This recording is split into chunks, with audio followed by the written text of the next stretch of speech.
Hi, this is Shannon again, and we're going to take you on another garden tour. Things are a little different. We've got green. It's kind of warm. It's been a pretty chilly spring, and we have big storms coming in tonight. So I figure if I want to show you flowers right now, they're going to be beat up tonight, so I better show them to you now. This is our deck. We got a few things out. I've got my avocado out in the corner over there, my big geranium, my eucalyptus, my date palm, and my olive tree are all out here. And I'm very excited. I found some lantana. Isn't this pretty? I love this color combination. So this is Sunrise Rose Lantana, and I'm very excited. This is a replacement for confetti or tutti frutti lantana that I have been looking for. So, very happy.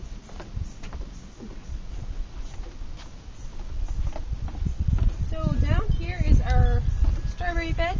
There's actually some strawberries starting, a lot of flowers. It is a mess. It is one thing I have not put a lot of time and energy into this year yet. And also we have our field of mint. If you need mint, if you want mint, I have mint for free. I will give it to you. It's organic, so maybe we should dry it and make mint tea. There's our pile of dirt with Mr. Otter on top. We've been making a little dent in it. I think I'm going to start you out on the west bed. This is our bed with greens in it. And we are working pretty hard at trying to get greens and eat them and keep them going. But I've had a lot of frost and freezing, so we lost a lot of it. So I've replanted it multiple times. I've planted sunflowers down the middle of this bed, and hopefully they will grow and provide some shade in the middle of summertime. We got our mix here. These are more spicy. This is a butter crunch one. We got arugula, pak choy, garden cress. This is a wonderful rocky top mix. These are more Asian greens. This is another more of the butter crunch. Red romaine towers. This is an Asian green, and then these are different varieties of spinach. And then this is trocoi nasturtium. So it's got this real cool red edge around the leaves on there. So kind of fun. Then this is our lovage. Lovage is here. This tastes like celery, and it's a perennial, and it'll get about that tall. And so you can take it and you can put it into soups and stocks and stuff. And then this is our ashitabi, which technically is not hardy here, and it keeps coming back. So I'm not going to discourage him. So you can technically eat these leaves. We haven't found them to be extremely exciting or yummy, but the plant is so pretty that you just keep letting it grow. Over here, our bed's a bit more wild. This is purple chives. If you ever get a chive, get the purple ones. Don't get the garlic ones. The garlic chives will spread and take over your world. Those are the ones that have white flowers and they're a little bit stronger in flavor. I really like the purple ones. They're very well-mannered. More ashitabi. If you want to get a picture right here, we got a big bumblebee. We've had a lot of these big bumblebees pollinating all of our blueberries and our strawberries and the brassica plants. At one point I was over looking at those brassicas, and there was 3 giant bumblebees. There was some honeybees, there was a little bitty bees. So pretty exciting to me to see all that diversity in the pollinators. We have a broccoli. These are onions. This is a Swiss chard that overwintered. This is our kale that overwintered, and now it is going to seed. And so we're letting all these blooms go, and then we'll collect the seed and keep it. It's also great for the pollinators because these are some of the early spring.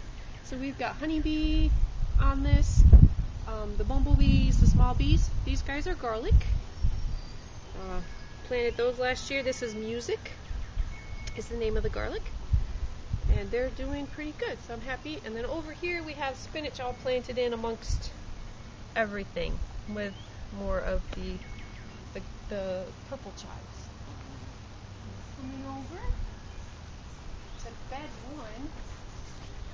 1, we did peas along the ends, and this is how slow spring seems to be this year. These are all the taller our peas are, and I planted them out after chitting them pretty early, and so they're pretty short yet. So we've had a really slow spring. If you want to look in the tomato bed, we are trying something a little different this year. We are not pulling all the weeds and yanking them out. We are either pulling them and leaving them on the ground, or we are just like trimming them back and leaving the root system in, because we learned that soil is created by the plant's roots relationship with the soil kingdom, the fungi, the bacteria, the mycorrhiza, all of the nematodes, all of that all works together to actually create soil and create soil structure. So when we yank the weeds out, we're taking away from the creation of soil. So by just chopping them back, we are hopefully trying to increase the cover on the ground, and we are not destroying the soil burrows and stuff, or all the little guys that are living in the soil. So we'll see how that goes. But it looks messy. Now it's something I gotta get used to. So we've got 8 tomato plants in here, and then the sides are lined with onions. This year I had 0 onion germination. 0. Tried 3 times. Probably over 600 seeds. And so we ended up buying onion sets, and so that's the only reason why I have onions this year. We are going odd numbered beds are nightshades, so that's your peppers and your tomatoes are going in the odd numbered beds, and then the even numbered beds are the other things, because we like so many tomatoes. This has cauliflower in there, purple cauliflower, purple Sicily cauliflower, and then we have some kale as well. And then back here is a new thing. It's a mountain auroch or orache. I'm not quite sure how to say it. And this is a green that you can eat, and it's these guys right here. Those are supposed to get like 4 foot tall, so I figured they could handle being in the back. Then we planted some marigolds, hopefully keep the worms away. This bed is going to be, this is cherry tomatoes. We got 6 tomatoes in here, and then we're also planting our hot peppers in the front, and I had 0 germination on hot peppers this year as well. So I'm going to buy 3 pepper plants, and hopefully we'll have enough peppers for salsa and stuff like that. So tomatoes, peppers, and onions and peas in this one, and then there'll be basil in here as well. And over here to bed 4, we're going to pass blueberries. Here's a little bumblebee going to town on the berries blossoms. So I'm pretty happy. We've got berries starting to form. We had a lot of blossoms, so that's pretty exciting. More bumblebees on the blossoms. This is all strawberries down here, and we've just sort of let it go. You can see how many white blossoms there are. So we have to like tiptoe through the strawberries, which is why Timothy hasn't mowed in here, because we don't want to mow down the strawberries. This bed has more kale, and it has cabbage. So we've got purple cabbage in here. That one, something's not happy with it, and so I actually pushed it all back into the soil, and the leaves are starting to come back, but I'm not sure what's wrong with it, so we'll have to see. And then I've got lots of tiny baby kales, and they're from volunteers that just grew everywhere. So I dug up a bunch and planted them all in there. The little tuna fish cans filled with water are our roly-poly traps and our slug bait traps.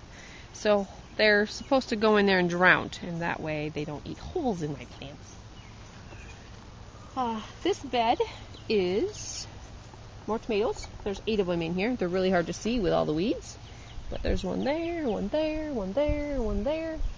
This bed will also have basil in it as well when it's warm enough for the basil. This lovely stuff right here is purple fennel, and it has reseeded prolifically.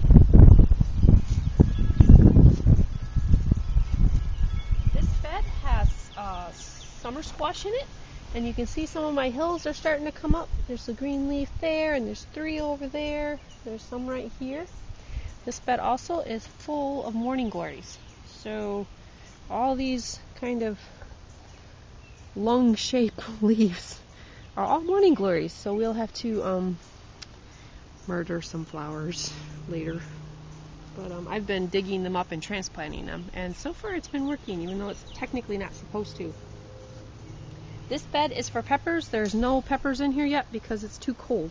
Our nights are below 50. And peppers get really grumpy. These are more of our kale plants that overwintered. And there's a big monster bumblebee over there. I think it's so funny when he's hanging onto the flower just goes whoop. There's another smaller bumblebee. There's a honeybee down there. And there's another honeybee. There's a couple really teeny tiny parasitic wasps that are flying around on here too, which is really great. And then another thing that's going on is a whole bunch of aphids are on here. And I'm not killing them, I'm not destroying them, because I want them to attract the beneficials that would come and eat them. So then later on in the season, I'm already going to have my beneficials here. Those aphids aren't hurting anything. They're not going to mess with the plant. They're not going to mess with production. But if you look, there are a bunch of really tiny little parasitic wasps running around on there. And that is what is so cool, and I'm excited about that. So over here there's different things running around on the plant that is just really neat. I think that's great.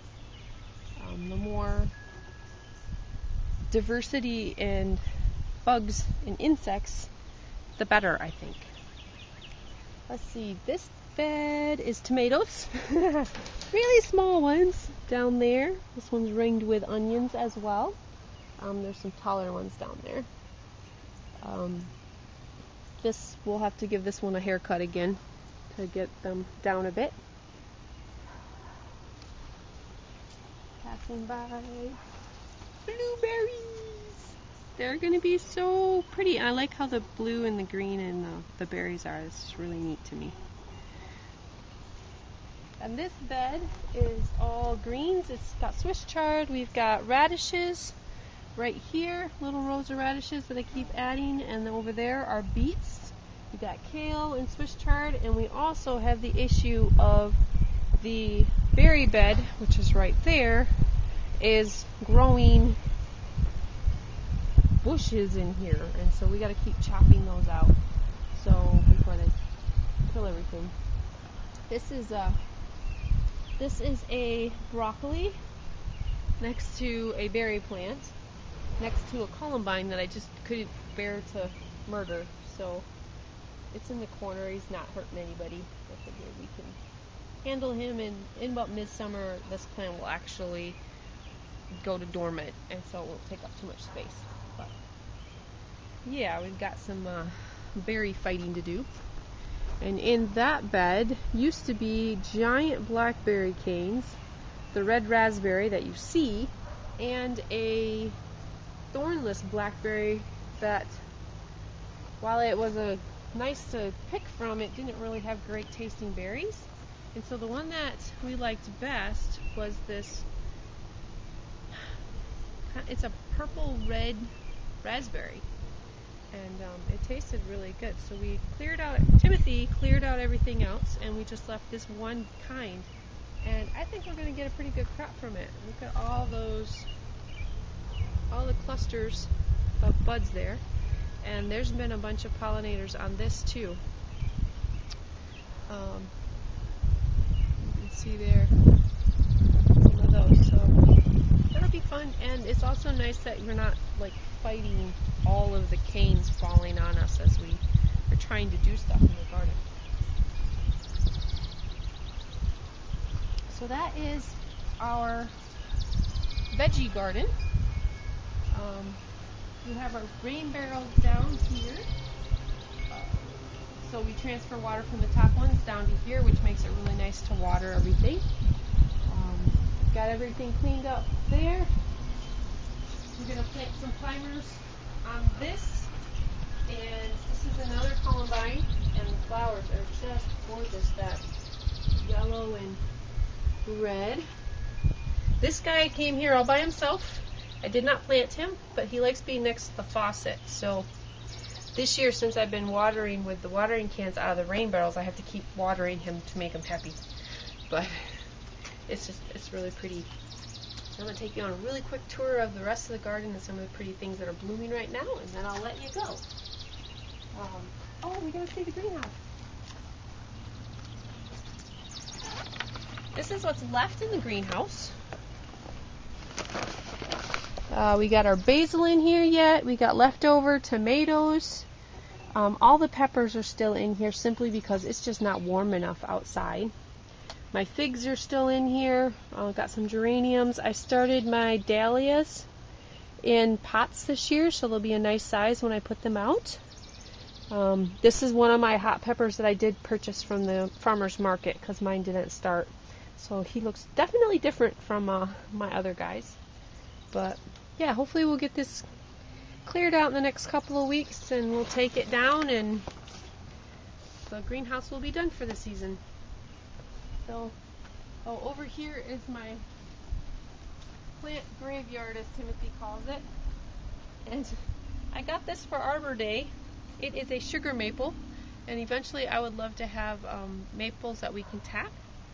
And it came as a stick, and I didn't have a place to put it yet, so I just literally dug a hole in my sand, stuck it in, and it's growing. This isn't its final home, but it's growing. Then I've got yellow irises blooming and some fun stuff that all needs a home, so it's happy. And this is spiderwort. You can actually eat it. It's a pretty flower. It spreads all over the place. More columbine. This is, I wish you guys could smell. This is Lily of the Valley, and it just smells absolutely wonderful, and it hides all its little flowers in here. So I really like that. We got Snow on the Mountain, I believe, is blooming right now. And my parsley came back from last year, so it's going to town over there. This guy's a mock orange, so in about a month he's just going to be amazing white blossoms that smell amazing.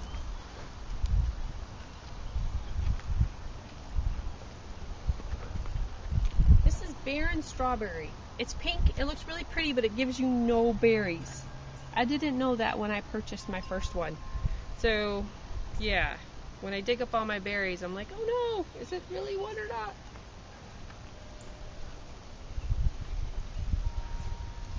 Got my bleeding hearts.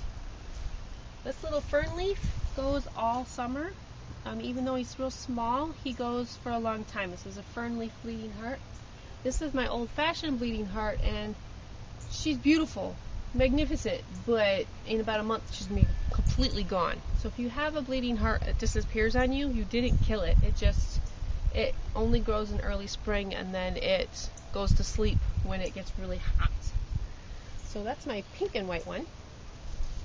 This is an azalea. It gets these rose blossoms on it. That's really pretty.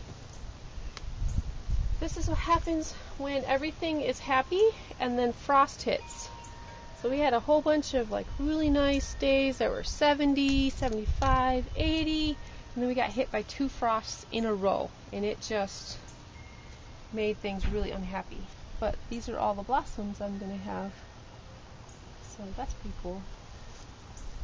I got Jack in the Pulpit here. Let's see, let's find one taller up. Here's a couple right there. So it's Jack's in his pulpit. And those are pretty happy in shade. I've got a Fernalia under there with a bunch of ferns and stuff. So this is a little azalea my mother-in-law gave me. She got it for Mother's Day one year. And she's like, here, take this, I don't want this anymore. And so I planted it and it's still alive. So if you look over here, you can see the Japanese fern, how pretty it is with the different colors.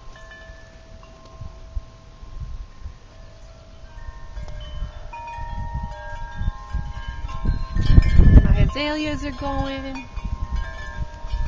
This is a white bleeding heart. So he's massive, and then he'll be gone.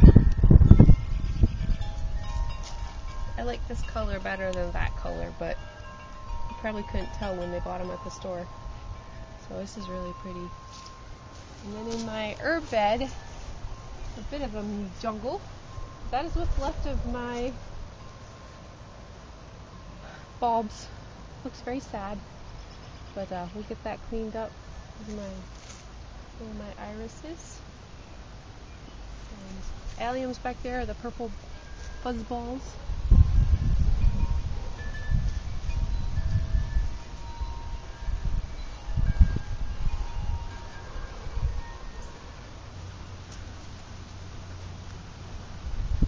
This is a Honeycrisp apple tree that died back almost down to the ground, and we rescued it and I cut it all back and now it's growing again, so pretty happy about that. There is a deer, however. I noticed deer damage over there on some plants. That's in the neighborhood, so I'll have to, I don't know what we're going to do to keep the deer away. Be big and mean, I guess. So our sign. This is mullein. A lot of people think this is a weed, but it's just really fuzzy, and it's actually a medicinal plant, and I believe it's a biennial. So last year it was just a little small guy, and this year he's going to put out a stalk that's probably this tall with yellow flowers on it. I just think he's cool and he's in a good spot, so we left him. There's more lily of the valley. My trillium over there are all done now, but I have 3 now, so my little space is growing. My rhododendron there is going to be gorgeous. Got some big bees on there. This is where we're looking to do a lot of thinning, cut out some stuff, and plant fruit trees. So this is, that all area in there is going to be civilized, maybe. These are our rain barrels. Up on top, you can see they're really full because it rained a little bit last night. And we've got raspberries. They're getting lots of blossoms on them and buds. And finish up with the lilac, which is another thing that I wish you guys could smell because it smells so amazing. This is a Sensation, I believe. It's bicolor lilac. My mom gave it to me for my birthday a few years ago, and so it's at the end of its bloom cycle, but it smells really good. It's beautiful. So that's a quick tour of our yard. Thank you for watching, and I hope you have a wonderful day, and I hope your yard is growing too.